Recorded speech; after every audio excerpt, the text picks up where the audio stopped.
Hello everyone, thank you for joining me. I cannot wait to share this with you. As you know, last week I uploaded a video that many of you had very strong feelings about, judging by your comments. The video covered the decision that was made by G7 to effectively steal frozen assets of Russian central bank. The group said that they are free to use the interest that is generated by these assets, worth roughly $300 billion, and then loan that cash to Ukraine. There is an entire video on my channel with an explanation of how the loan works and what it will do to Ukrainians for generations to come. I will link that video below. In today's video, I will share a very disturbing statement that was made by Janet Yellen, and then I will walk you through how the FDIC insurance works and what you can do to maximize your coverage. Well, our good friend, Treasury Secretary Janet Yellen, had something to say about this theft. Of course she would. And this video just completely shocked me. And it was part of her interview. I had to actually watch it a couple of times because I literally could not believe what I heard and what I saw. In her latest interview to the highly acclaimed ABC News, Ms. Yellen did a wonderful job. She did a wonderful job of doublespeak, and you have to give her credit where it's due. She did a great job of Orwellian doublespeak. She said that theft is in fact not theft, so don't call it theft. There's no legal issue in stealing Russian sovereign assets because, and this just blew my mind, and I quote here, because the assets generated income for the institution. So not for the owner, but for the institution. Think about the precedent that it sets. Our United States Treasury Secretary just said that in our world, the Western world, supposedly governed by the rule of law, the interest that your savings account generates is actually not yours to keep.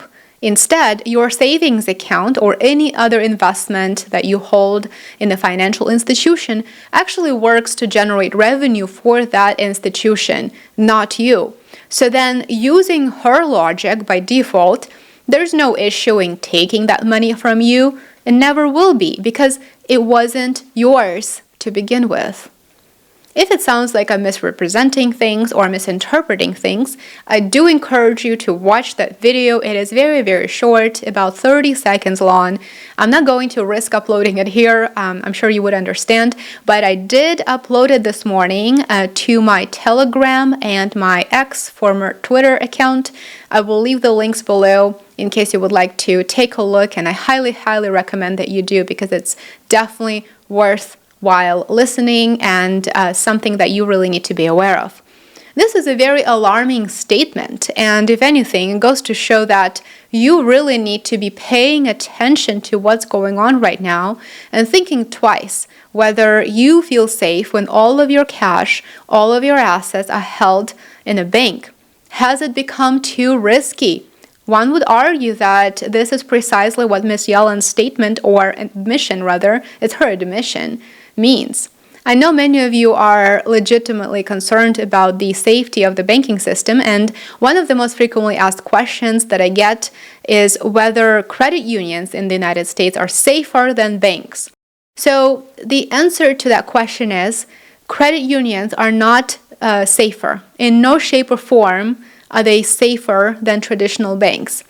They're not, because they are part of the same financial system. But when I talk about the banking system and the fact that it is at risk, I include banks and credit unions. The second question that I see many of you ask is related to the FDIC.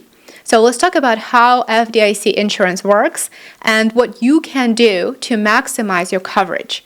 I will share a couple of ways that you can maximize your coverage, but with that in mind, I do want you to know that FDIC is not going to cover every single deposit up to the promised limit in the worst case scenario. So I just want to make that clear.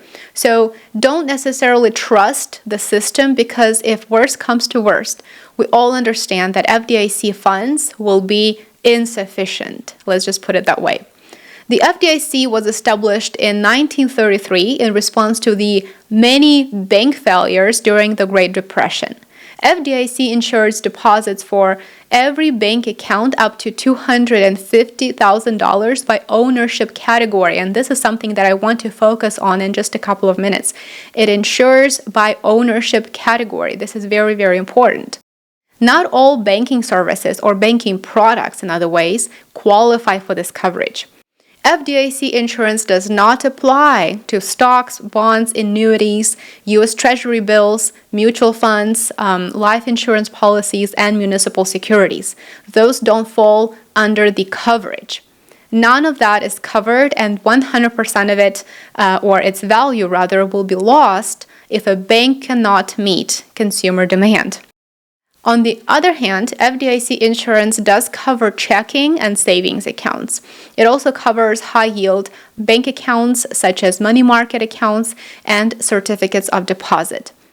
Is there anything that we can do to maximize FDIC coverage? Yes, to an extent. There are 3 ways that you can do this. The first step is an obvious one. Do not keep all of your cash in one basket. Of course, that's a clear way to lose all of it. Open accounts at different banks. So in practice, you will have a savings account that is insured up to $250,000 at Bank A, and let's say a money market account also insured up to $250,000 at Bank B.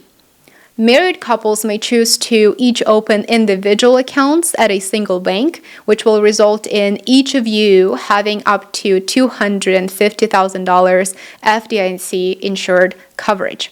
You can then also open a joint account, and each will have $250,000 insured in that account. Between those 3 accounts, you could have up to $1 million FDIC insured at one financial institution. The third way that you may want to set up your banking is to be mindful of ownership categories, since that is one of the criteria that is used by the FDIC to insure deposit accounts. As long as you have various ownership structures, you should be okay.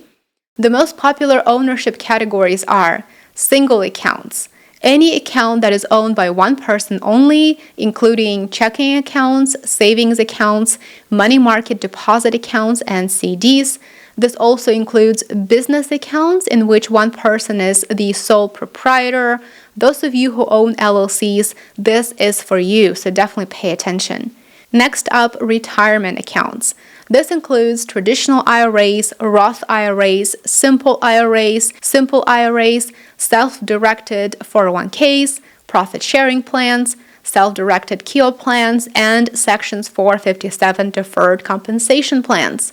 The third type of an account that you may want to set up is a joint account with a spouse or a relative. These are accounts opened by multiple people, including spouses. The FDIC insures $250,000 per person in joint accounts for a total of $500,000, for example, and divides money equally among owners for this purpose.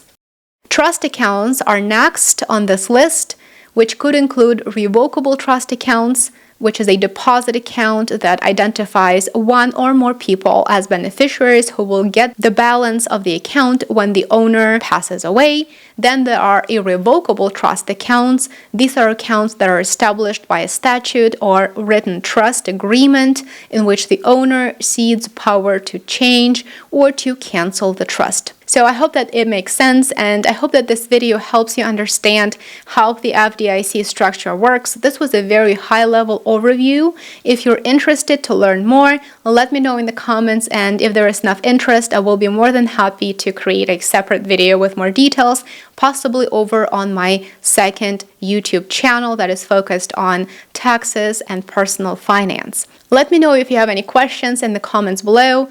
Thank you for watching. As always, I truly appreciate your time. Remember to show your support, like, subscribe, and share the video with your friends and family. And I will see you back on YouTube or on Rumble, depending on where you choose to watch me, in a bit. Take care.